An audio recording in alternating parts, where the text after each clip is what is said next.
Hello, good afternoon বন্ধুদের সবাইকে। দেখো আজকে আমাদের আয়া আসেনি। আয়াটা মানে আমি সকাল 8টার সময় ও চলে আসে। 8টার সময় আমি 7টায় উঠে পড়ি ঘুম থেকে। এবার 7টার থেকে আমি নিজের রান্নার কাজ যা ঘরের যেগুলো থাকে সেগুলো করতে থাকি। তারপরে ও 8টার সময় চলে আসে, আমি দরজা টরজা খুলে দিই ওকে। তারপরে ও নিজের কাজ করে, নিচে গিয়ে মার আমার শাশুড়ির কাজকর্ম যেগুলো থাকে সেগুলো করে। এবার আজকে 8টা বেজে গেছে, 1টা 5 হয়ে গেছে, 1টা 10 হয়ে গেছে, 1টা 20 হয়ে গেছে, আসছে আর না, আসছেই না। আমি ফোনের পর ফোন করে যাচ্ছি, ফোনের পর ফোন করে যাচ্ছি, 15বার 16বার করে করে ফোন করে যাচ্ছি, ফোনও ধরছে না। আর 8:30 বাজে ওকে আবার গিয়ে আমি লক করলাম, লক করে আমি বললাম যে আমাদের আসেনি, আয়াটা আসেনি। হ্যাঁ, আমার শাশুড়িও শুয়ে আছে। তারপরে পরিষ্কার করার ব্যাপার থাকে একটা, সকালে বুঝো তো তোমরা, যাদের বাড়িতে পেশেন্ট আছে তারা তো জানো। তারপরে আরও বাকি কাজ থাকে পেশেন্টদের, শুধু তো পরিষ্কার করা না, বাদ বাকি অনেক কাজ থাকে। তারপরে চা করতে হয়, চার যে নিচে দিয়ে যাওয়া, এসব করা, এগুলো তো মানে বুঝতেই পারছি, নিচু উপর করতে করতে তো অবস্থা মানুষের খারাপ হয়ে যায়। তারপরে বলতে 8:30 বাজে, তারপরে কী করবো, তখন এই হায়ার সেন্টারে আমি ফোন করলাম। ফোন করে তখন বললো না, ও বাড়িতে কী একটা হয়েছে, কী হয়েছে সেটা আমাকে বললো না। আচ্ছা, ফোনটা রেখে দিল, ওকেও বলেনি কিন্তু। যাই হোক, তারপরে বললো আমি আসছি, ওই মানে হায়ার সেন্টারে একজন মেয়ে আছে, সে বললো। তারপরে একজনকে দিয়ে গেছে মোটা করে। কিন্তু সবথেকে বড়ো কথা কী জানো, মোটা মানুষ আমার শাশুড়িকে ওঠানো বসানো চান করানো এগুলো তো হয় না, সব কিছু তো সবাইকে দিয়ে হয় না। আর একজন করতে করতে তার একটা হ্যাবিট হয়ে যায়। আর ও যে করছিল, সে আমাদের বাড়িতে আগেও করেছে। আর যে যে দিদি করছে, সে তো তার বোনের অবস্থা খুবই খারাপ, সেই যে ছুটিতে গেছে, তার বদলে একে নিয়ে এসেছিলো যে এখন নেই, আজকে আসেনি। তা সে করে ভালো, মেয়েটা খুবই ভালো, কাজকর্ম ভালো, সবই ভালো। কিন্তু ব্যাপারটা হয়েছে কি, যে করে সে ব্যাপারটা বোঝে। আর সবথেকে বড়, নতুন যে লোক আসবে না, তাকে বোঝাতে বোঝাতে অবস্থা খারাপ হয়ে যায়। তার নতুন কেউ তাকে তো জিনিসটা বোঝাতে হবে, সে তো আর এসেই আমাদের বাড়িতে বুঝবে না যে এটা এই করলে হবে, ওইটাই করলে হবে, এটাই করলে হবে, তাকে তো বোঝাতে হবে। এবার সেইটা অর্ধেক টাইম বেরিয়ে যায়। আমরা সবাই কাজের ব্যস্ত থাকি, সকালবেলার থেকে দিয়ে জানো, সবাই তো অলরেডি সব বাড়িতেই ব্যস্ত থাকে সকালে। তো সেই অসুবিধাটা সেটা হয়ে যায় নতুন আসলে। তো সেই অসুবিধাটার জন্যই ভয় লাগে আর কি। পুরোনো কাউকে পেলাম না, তখন একে বললাম আর এই চেহারাটা খুব ভারী। তো আমরা বুঝতে পারি যে কে পারবে কে পারবে না, এই জিনিসটা বোঝা যায়। তারপরে আমার শাশুড়ির তো নিজেও ভারী, তাকে ওঠানো বসানো চান করানো, তাকে টয়লেট করানো, তাকে সব কিছু A to Z করতে হয়।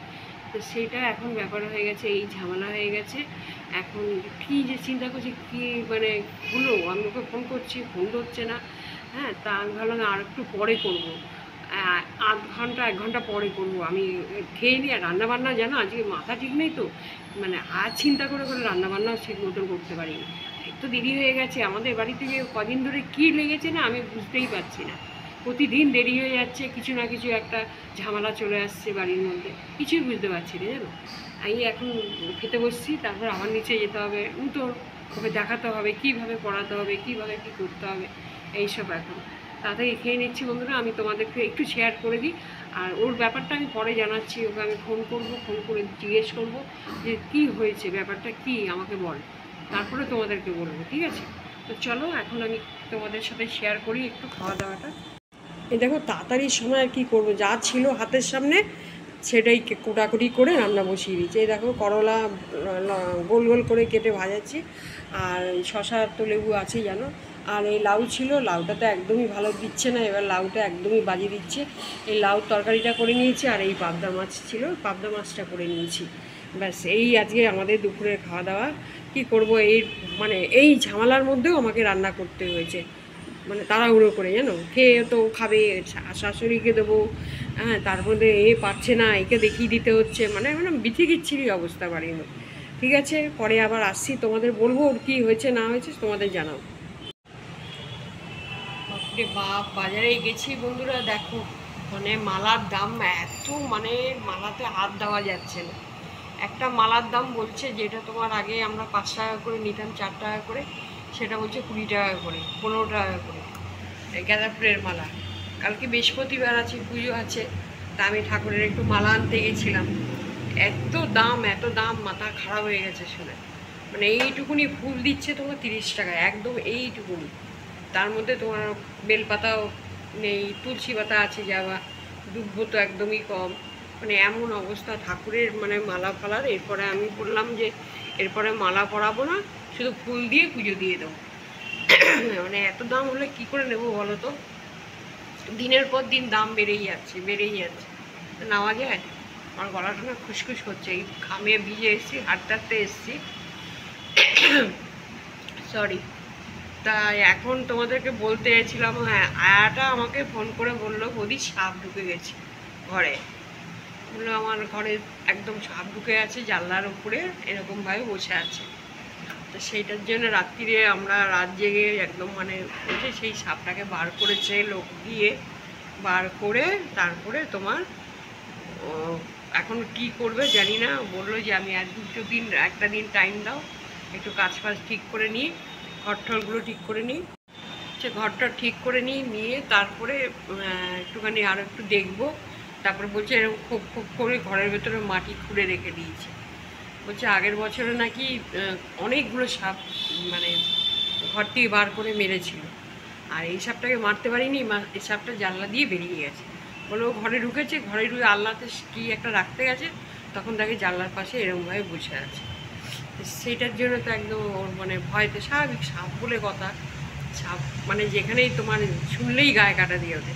আর বাড়ির তো ঢোকা মানে তো বুঝতেই পারছো, বাচ্চা টাচ্চা নিয়ে থাকে সারা রাত, অবস্থা খুবই ভয়তে একদম দিন মানে এতভাবে ভয় পেয়ে গেছে ওরা, মানে শুতে পারেনি সারা রাত, যেন বার করে বেরিয়ে গেছে, তারপরেও ওদের ঘুমায়নি। এটা হয় তো, স্বাভাবিক না? আর ওই জল জমে গেছে তো, জলটা উপরে উঠে গেছে, বাড়ির উঠোন ফুটুন পুরো জল জমে গেছে। আর এখন তো জানো চারিদিকে যা অবস্থা হচ্ছে, টিভিতে দেখাচ্ছে, ফেসবুকে দেখাচ্ছে, যা আমরা মোবাইলেও দেখছি, হ্যাঁ মানে বিচ্ছিরি অবস্থা, মানে ভাবা যায় না। নৈনিতাল ফৈনিতাল তো ওদিকে যেখানে আমরা বেড়াতে যেতাম ওইসব সাইডে দেখছিলাম খবরে, মানে একদম মানে ধস নেবে একদম বাড়ি ঘর একদম তাসের মতন একদম প্লেন করে দিয়েছে। মানে কী অবস্থা চিন্তা করা হবে না? এত পাহাড়ের মধ্যে তোমার এত হোটেল, এত বাড়ি, এত একটা বলে না পাহাড়টা হয়েছে দেখার, ওখানে তুই পাহাড়ের ওপরে টর্চারিং করবে তো পাহাড় তোমার সাথে এরকমই করবে, এটা জানা কথা। পাহাড়টা একটা সুন্দর জিনিস, এটাকে তুমি ভালো করে রাখো, ওর কার ক্ষতি করবে না, কিন্তু ওর পাহাড়ের ওপরে যদি তুমি অত্যাচার করো তাহলে তো তোমার পাহাড় তো তোমার সাথে করবেই এরকম। তার মধ্যে দেখো গিজগিজ করছে বাড়ি, হোটেল, এই সেই একদম সব গাছপালা নেই, কিছু নেই, খালি যেদিকে তাকাচ্ছি সেদিকে হোটেল, সেদিকে তাকাচ্ছি সেদিকে হোটেল, সেই তো পাহাড় কেটে কেটে হোটেল করছে, তাহলে এটা হবেই না। প্রকৃতি জিনিসকে তুমি প্রকৃতিভাবে রাখতে দাও, তাকে তুমি মানে কিছু করো না, তাহলে সে ঠিক থাকবে। নাহলে বলো না এতগুলো বছর আগে আমাদের এরকম দেখিনি, যা এখন দেখছি পুরো একদম মানে ধ্বংসের পথে চলে যাচ্ছে একদম। আর এইবার তো মানে অতিরিক্ত বেশি, অতিরিক্ত অবস্থা চারিদিকে, কলকাতাও অবস্থা খুবই খারাপ। জানি না কি হবে এরপরে, আলটিমেট কী হবে এরপরে কেউ জানে না। যাই হোক, তাই আমি তোমাদেরকে বললাম যে এটা কি বলবে আমি চিন্তা করছিলাম। আমি কী ভেবেছি বলো তো, যে বাড়িতে মনে হয় কোনো অশান্তি হয়েছে, হাজব্যান্ডের সাথে পরের সাথে কিছু মানে একটা হয়েছে, সেটা বলতে পারছে না, পরে বলবে। সেই জন্য আমি মানে ভাবছি কখন ফোনটা করে জানবো ওর কাছ থেকে। তাই জাস্ট এই মাত্র বাজার থেকে ঢুকলাম, মালা ঢালা নিয়ে, তারপর ওকে ফোন করলাম, ও এই কথা বললাম, এই হচ্ছে ব্যাপার আছে। কী অবস্থা চিন্তা করো, সাপ ঢুকে গেছে, তাই জন্য মানে সত্যি কথা বাবা শুনেও তো ভয় লেগে গেছে একদম, বাচ্চা কাচ্চা নিয়ে থাকে না, খুবই কষ্ট। যাই হোক, এখানেই আমি এখন রাখছি ফোনটা।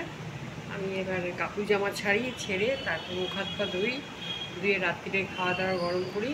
ঠিক আছে, আজকে সকাল থেকে দেখেছো আয়া নিয়ে যে অবস্থা, কালকেও এও আসবে, আর আমাদের আয়াটা আসবে না, কালকেও আসবে না, জানি না, একে তো আসতে বলেছি, এ একদমই নতুন, পারছিল না ঠিকঠাক। যাই হোক আমরা একটু হেল্প করে দিয়েছি, হাতাহাতি করে দিয়েছি, তো বললো তো কালকে আসবে, দেখা যাক কী হয়।